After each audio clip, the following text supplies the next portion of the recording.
Hey, welcome to the Skillwork Forum. This podcast exists to help companies overcome the skilled labor shortage in America.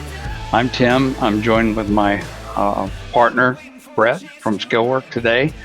We're going to be talking about companies and what you can do to be able to make the best of the situation we find ourselves in the middle of this COVID-19 pandemic. And as we've been talking and discussing some of these issues that we're seeing particularly in the skilled trade space, we kind of see organizations falling in two different categories, Brett. One of them, this group that we see that's really finding themselves in high demand, part of the critical infrastructure workforce space. Some of our clients in this space are in the food manufacturing or agribusiness. Some of the energy sector companies are finding themselves actually seeing increased demand, and they're having to work through all of the challenges that we see in this social distancing environment, but being able to then respond to this increased demand. Conversely, on the other side of the coin, we're seeing companies that are finding themselves almost coming to an abrupt halt or in a place where they're on hold. Many of our clients and colleagues that work in the construction space, maybe in the mechanical services space, or project-based companies that are just in the wait and see mode, and they're trying to persevere and manage through this period of time, this uncertain period of time that we find ourselves in. So we thought we'd talk about those two things today. And Brett, first of all, I'm interested in your thoughts on that first group, those companies that really we're seeing are trying to respond to this rapid increase in demand as they are trying to respond to the supply chain demands during this pandemic. Yeah, that group, Tim, in our experience right now, a lot of our clients, fall into some form of manufacturing that's in that critical space, whether it be food supply or the agriculture that's supporting the food supply, or the companies that are doing a lot of the medical equipment. The demand is high, and so in one regard, as a leader of those companies, you feel blessed and excited to be busy, but there's still a lot of stress on your people, probably more so than normal, because they're being asked to come to work and to do this, and I think a lot of them see it. They're taking a lot of pride in doing that, but I think as leaders we can't kind of miss the opportunity, or at least recognize that there's still a lot of extra stress and pressure on people, maybe a little more anxiousness. So I think, as opposed to just kind of taking the attitude, well, hey, they should all be happy they have a job. We have to really look into what their needs are, and that can be a variety of things. What we have found with the companies that we work with, we provide, primarily, skilled technician talent, in that space. So companies may need additional help right now because of the demands that are being put on. Obviously, you have the risk in some companies where, they're putting in a lot more controls. Maybe they don't have COVID-19 per se, but if they have a fever or they're not feeling well, they're staying home. And so as leaders of those companies, I think just the really staying in tune with all of that, and making sure that you're really taking care of your people during this time is just super critical. Yeah, I think that is a critical factor, because on one hand, they're trying to meet the demand and answer the call that the country needs right now, and really it is in a sense it's a patriotic call to be able to answer that. But at the same time, they're in the midst of the same thing that we are, so they're trying to manage how to protect their people, how to provide a safe work environment, and how to respond to the risks of losing some, or maybe a significant part of their workforce if they happen to be in an area where a hotspot may occur. So they're trying to manage what's going on day to day to meet the demand they have, but also thinking about what if scenarios and mitigating potential risk of losing a significant part of their workforce, particularly in a period when the demand is rising. So in times like that, you're thinking the need may come to be able to add additional labor to be able to meet that the demand that you're experiencing, but knowing that that may not necessarily be a long-term thing. So you don't necessarily want to hire full time. You don't want to continue to add to your permanent workforce. So savvy leaders are looking at alternative solutions to be able to augment and mitigate the potential loss of critical workforce or augment for a certain period of time to get over the hump.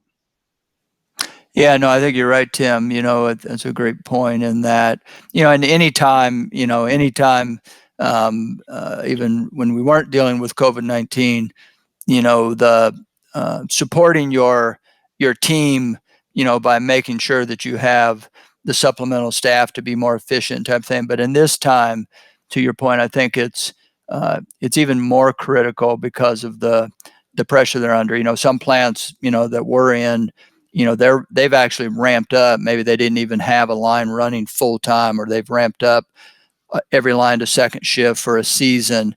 And I think to think, well, we just got to get more out of the people that we have, is that line of going, are we really taking care of our people? And so in this time, knowing that, yeah, they're thankful to have a job, but they shouldn't feel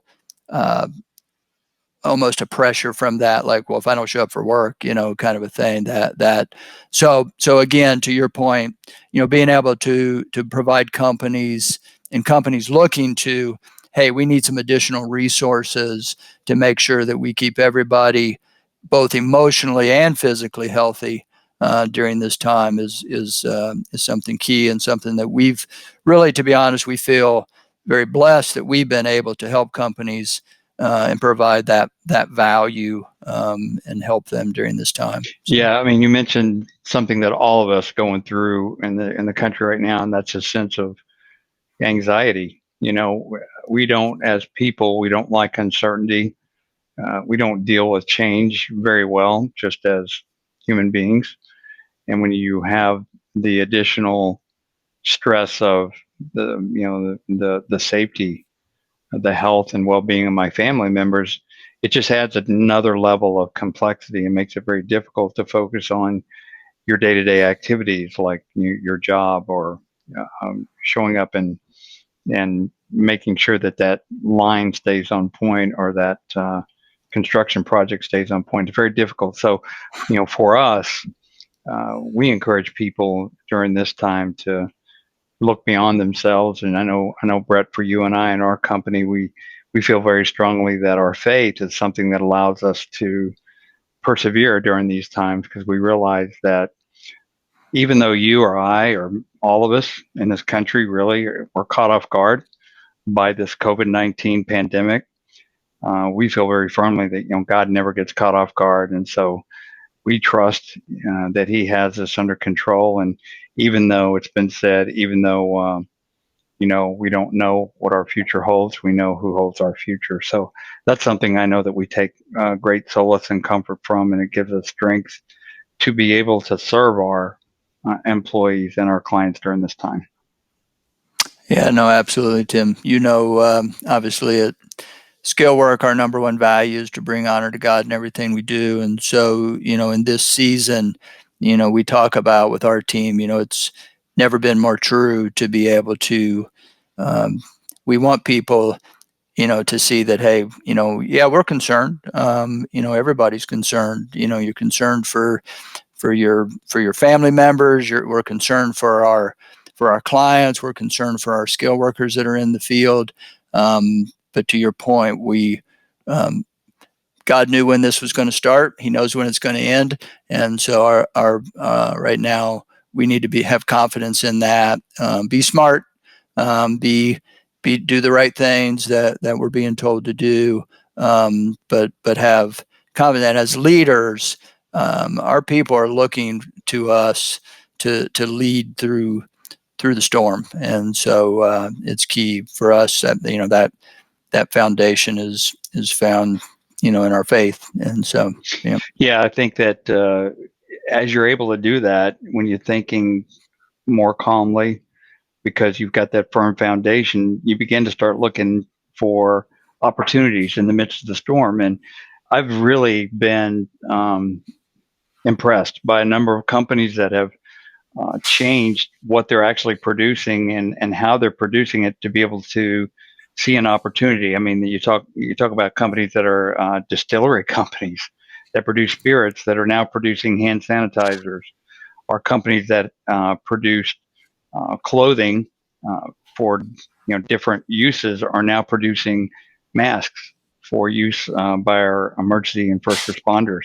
So I see those sort of companies rise to the occasion and look for opportunities in the midst of this. And I think that there's something to be said for many out there that may find themselves their traditional business, their traditional area of focus, even though it may be at a place right now where the demand is not there, maybe even completely stopped.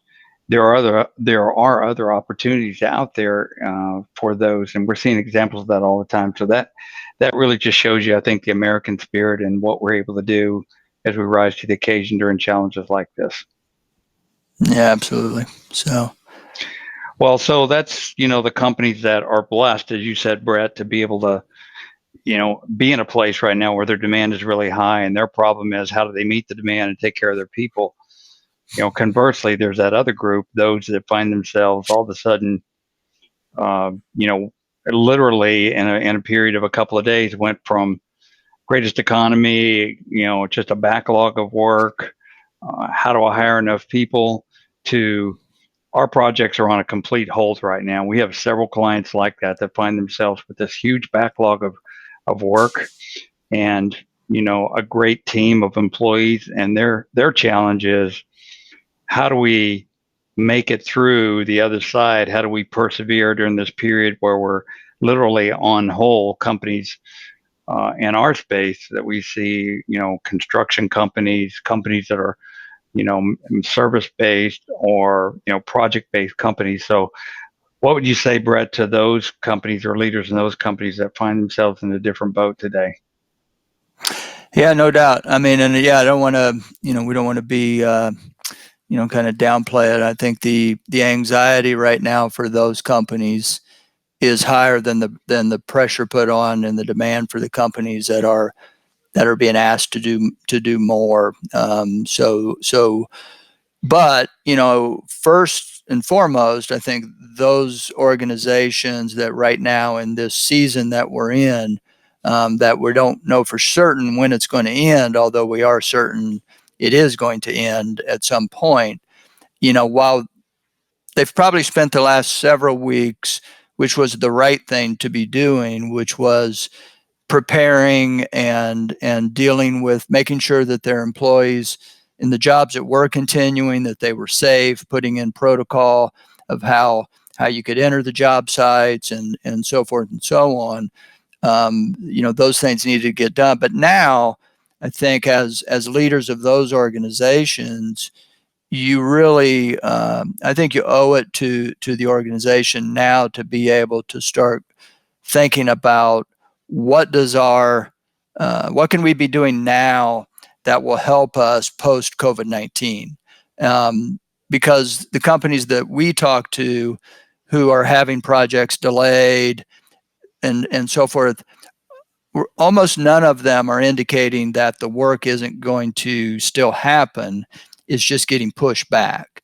So what that's really saying is that workload that was already pretty extensive is now going to have to get done in a shorter amount of time. So though the opportunity now to start to plan for that, what are you going to do to find the talent that you need to be successful and take care of your people on the backside of this, so that they're not overworked, overloaded.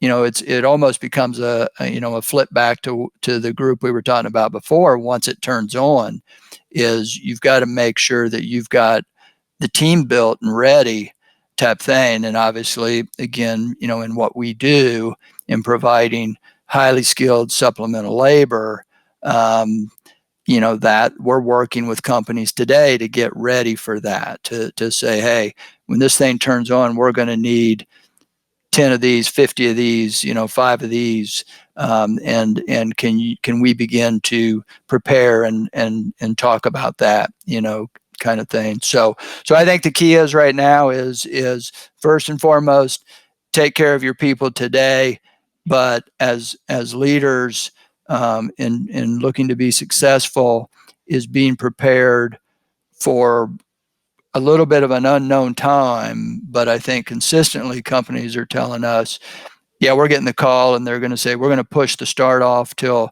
June or July, but they're not saying we're not going to do it. And so all of a sudden you just lost 2 or 3 months worth of available time. So, yeah, I was just talking to a colleague the other day of somebody that's in the construction space, and he mentioned that they are looking at this as an opportunity to actually bring on some people that they've had difficulty finding. So there is a opportunity for them that they see to be able to begin to fill in some of the gaps of their team and their people, because they feel very strongly that the opportunities are going to be there, and maybe even more so. And the other thing is, during this period, start looking now. Every one of us were in a 1 to 2 week period where essentially we were just focused very tactically. What do we got to get done today? What is our contingency operation? How do we take care of our people to get through this crisis? So they were very, very narrowly focused, and they should be. But now I think we're entering in that period where you can begin to start thinking a little bit more strategically, and what are we going to be doing in 30 days, 45 days, 2 to 3 months. And usually we don't think of 2 to 3 month horizons as strategic, but I think in this environment they really are. Our timelines have really been shortened. So I think those companies can begin to start looking at that backlog of projects. What can we start addressing and moving up that are the lowest risk, best opportunity for us to begin to get my projects, my company, my construction teams out there and working sooner rather than later. So it may cause you to reshuffle, your schedule and maybe even where your personnel are. But I think the companies that are going to be successful coming out of this are looking for ways that, while mitigating the risk, they're already beginning to start moving forward. And so that when we get the green light or even the yellow light, they're already up and running and ready to roll. And again, the other thing you mentioned, Brett, is that this work is not going away. The backlog is very impressive. Many construction projects have actually been designated as part of this critical infrastructure. So I think a lot of them will get the green light soon. So those that have gotten behind a little bit on their project starts and their schedule, you may need to augment or add to your workforce to be able to either make up for some of those folks that you may have lost during this downtime, or just to be able to capture some of that schedule that you've lost. So there is opportunity for those that are planning appropriately. Yeah, no, absolutely. I think, to that point, Tim, if you wait until everything, gets back to quote unquote normal to start going, okay, we've got to go find the talent now. I'm not saying you can't at that point, but you're probably late, and you've got to start putting your plans in place now. We were talking to companies, prior to this, a month ago, everybody was getting ready to ramp up, and they were already, especially in any of the spaces, but construction specific, or the mechanical service sector, but construction especially. I mean, we're talking to a lot of companies that were already saying, we can't find the talent. We can't find the talent. Well, now I think it's going to be more critical, because you've got less benefit of time. And so you've got to have your teams built really well. You've got to have the right talent on the ground in order to execute. And the companies that do that and are prepared for that, like any thing like this, if you go all the way back to the Great Depression, there were companies that came out of that much stronger. Yeah. Because unfortunately, situations like this, you know, the weak fall away. I mean, they'll go out of business. It's just a harsh reality. Yeah. If you're not, somewhat prepared and thinking through it, that's it. So obviously here at Skillwork, we want to help you through that. We want to help you be prepared, because clearly we don't want anybody to go out of business, because they can't find the talent. And but yeah, I think being prepared and being ready, and to your point, Tim, they've been pretty laser focused with plans and how to deal with it and pushing work and all those kinds of things. But we're most of them are now far enough into this, they need to start kind of thinking, a little bit forward thinking. So yeah, that point you make about there are going to be companies that come out of this stronger and better, and then others are going to come out struggling. And it is always the case when we see these economic headwinds that we head into. It's nothing new, nothing that people don't realize. But I think the challenge is going to be what is going to be the thing that's going to separate you from those companies that aren't able to come out the other side. And I really think it has to do with being very proactive, being able to take advantage of whatever opportunity you have, and being able to manage and prioritize your work, your focus, your decisions in the appropriate way, so that you're focused on the most important thing that you need to do this week, today, in the next 2 to 3 weeks. I think a double-edged sword to those of us that have an entrepreneurial mindset is that we tend to think of a lot of different things at one time, and that's a great strength. But in times like this, the ability to be able to really focus and be able to prioritize the things that you need to do and work on those things can help you come out the other side are going to be crucial. And it may be those things you've been putting off for a long time that you just haven't had the time to do. Taking a look at those things this may be an opportunity for you to take care of and work on some of those, maybe those internal things in your organization that you put off and are weak underbelly to your organization. So you can take this opportunity, and the old saying, take lemons and make lemonade out of it. And the opportunity is there if you're looking out for the right thing and looking with the right attitude, positivity. One of our core values here at Skillwork is, I'm just looking at our core values right here, and it says we believe that attitude, good or bad, is infectious.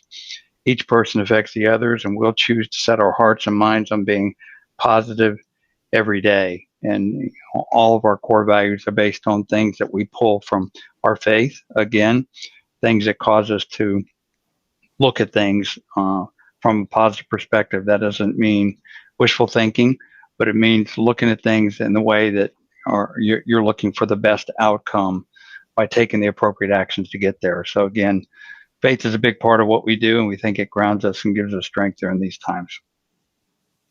Yep, absolutely. So yeah, I think our overall message is just as leaders, this is a season none of us could have imagined nor asked for, but leading through these times, wherever your organization, wherever you find yourself, most likely in one of those two categories, at least in the companies that we deal with, our encouragement would be to just lead strong, and to stay focused, as Tim said, on making the decisions that are going to make your organization stronger, on the backside of this situation that we're all in together, and we all will get through. Amen. So thanks for your time, Brett. It's always good talking to you, even though we're working a little bit more virtually these days, practicing social distancing ourselves. So, and I hope you are too, those are able to see and watch this. We want to thank you for joining us today on the Skillwork Forum. If you'd like more information about what we do as an organization, how we can help you, persevere through this time and ultimately overcome some of the skilled labor shortage in America, please visit us at our website, skillwork.com. Until next time, we'll see you later.